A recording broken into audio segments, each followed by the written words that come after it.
33 اس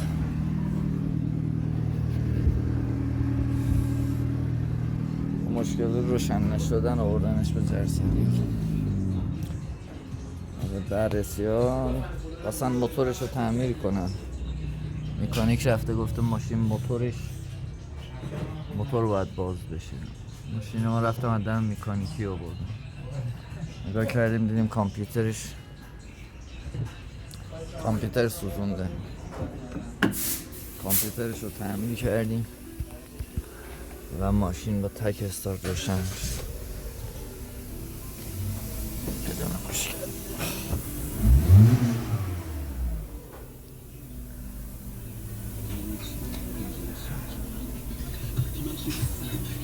این هم ماشینی که مشکل موتور میگفتن داره، روشن نمیشه چون فشار رد میکنه.